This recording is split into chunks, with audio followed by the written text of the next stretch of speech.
मैं इससे सहमत नहीं हूँ। 1985 में मैं बेघर होने से 1989 में अमीर बनने में और फिर 1994 में आर्थिक रूप से स्वतंत्र होने तक हम पैसे की ज़रूरत नहीं पड़ी। हमने जब शुरू किया था तो हमारे पास धन नहीं था, इसके विपरीत कर्ज में डूबे हुए थे।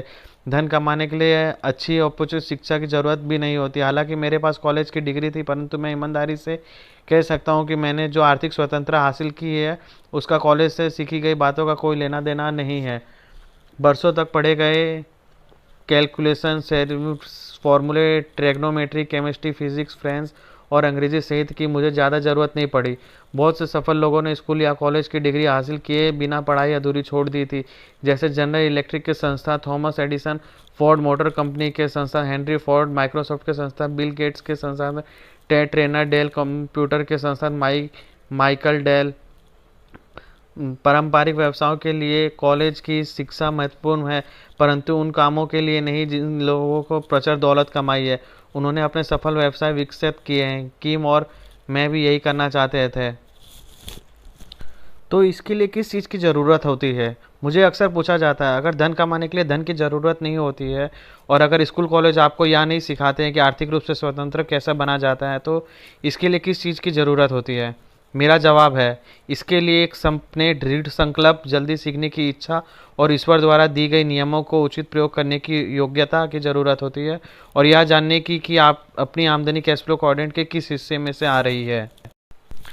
आपको किस क्वाड्रेंट में से आमदनी होती है? कैश फ्लो क्वाड्रेंट उन विभिन्न तरीकों को बताता है जिनके द्वारा आमदनी या धन उत्पन्न होता है। उदाहरण के लिए, एक कर्मचारी नौकरी करके यानी किसी दूसरे व्यक्ति की यहाँ कंपनी में काम करने के धन कमाता है। सेल्फ एम्प्लॉयड लोग खुद के लिए काम करके पैसा कमाते हैं। बिजनेस का मालिक धन प्रदान करने वाले बिजनेस का स्वामी होता है और निवेशक अपने निवेश से धन कमाता है। दूसरे शब्द में, वे अपने धन से और अधिक धन उत्पन्न करते हैं। आमदनी पैदा करने के विभिन्न तरीके के लिए अलग अलग मानसिकताओं, तकनीकों, योग्यताओं, शैक्षणिक निराहों और अलग अलग तरह के लोगों की ज़रूरत होती है।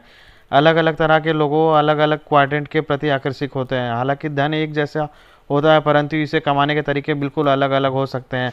अगर आप क्वाड्रेंट के चार विभिन्न लेबलों की ओर देखें तो आप खुद से यह पूछ सकते हैं, आप अधिकांश आमदनी किस क्वाड्रेंट से कमाते हैं? हर क्वाड्रेंट अलग है।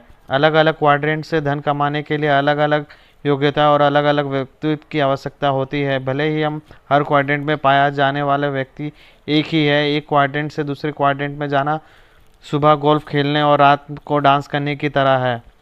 आप चारों क्वाड्रेंट से धन कमा सकते हैं। हम में से ज़्यादातर लोगों में चारों क्वाड्रेंट से धन कमाने की क्षमता होती है। आप आप या मैं अपनी मूलभूत आमदनी कमाने के लिए किस क्वाड्रेंट को चुनते हैं, इसका इस बात से ज़्यादा संबंध नहीं है कि हमने स्कूल कॉलेज में क्या सीखा है। इसका इस बात से ज़्यादा संबंध है कि हमारे केंद्र में क्या है। हमारे केंद्रीय जीवन मूल्य, शक्तियाँ, कमजोरियाँ या रुचियाँ क्या है। हमारे केंद्र में स्थित ये मूलभूत अंतर ही हमें इन क्वाड्रेंट में से किसी एक क्वाड्रेंट की और आकर्षित और विकसित करते हैं। परंतु अगर हम यहाँ रहने दें कि व्यावसायिक रूप से हम क्या करते हैं, तो हम सभी चारों क्वाड्रेंट में काम कर सकते हैं। उदाहरण के लिए, एक डॉक्टर अपनी आमदनी ई से करता है। अगर वह कर्मचारी के रूप में किसी बड़े अस्पताल में नौकरी करता है, तो किसी सरकारी अस्पताल में काम करता हो या सेना में डॉक्टर हो या फिर किसी बीमा कंपनी के स्टाफ में हो। यही एक डॉक्टर एस के रूप में भी धन कमा सकता है। वह सेल्फ एम्प्लॉयड व्यक्ति के रूप में अपनी प्राइवेट प्रैक्टिस शुरू कर सकता है, अपनी क्लिनिक खोल सकता है, स्टाफ को नौकरी पर रख सकता है और अपने ग्राहकों को निजी सूची कर बेच सकता है। या डॉक्टर बी बनने का निर्णय भी ले सकता है। वह किसी क्लिनिक या लेबोरेटरी का स्वामी बन सकता है। वह अपने स्टाफ में दूसरों डॉक्टरों को रख सकता है। शायद यह डॉक्टर या इस बिज़नेस को चलाने के लिए किसी बिजनेस मैनेजर को भी नौकरी पर रखेगा। इसी स्थिति में डॉक्टर इस बिज़नेस का स्वामी होगा, परंतु उसे इसके काम करने की ज़रूरत नहीं होती। अभी या भी हो सकता है कि डॉक्टर कोई ऐसी कंपनी बनाने का फैसला करे जिसकी चिकित्सक के क्षेत्र में कोई संबंध ना हो, जबकि वह खुद किसी दूसरी जगह कर्मचारी के रूप में काम करे। अगर ऐसा होता है तो यह डॉक्टर अपनी आमदनी ई और बी के रूप में कमाएगा। आई के रूप में डॉक्टर किसी दूसरे के बिजनेस में निवेश करके धन कमा सकता है, या फिर शेयर बाजार, बॉन्ड मार्केट और रियल एस्टेट जैसे निवेश में भी। महत्वपूर्ण बात यह है, आमदनी कहाँ से होती है। हम क्या करते हैं या उतना महत्वपूर्ण नहीं है जितना यह है कि हमारी आमदनी कहाँ से होती है। धन कमाने के लिए अलग अलग तरीके। किसी भी चीज़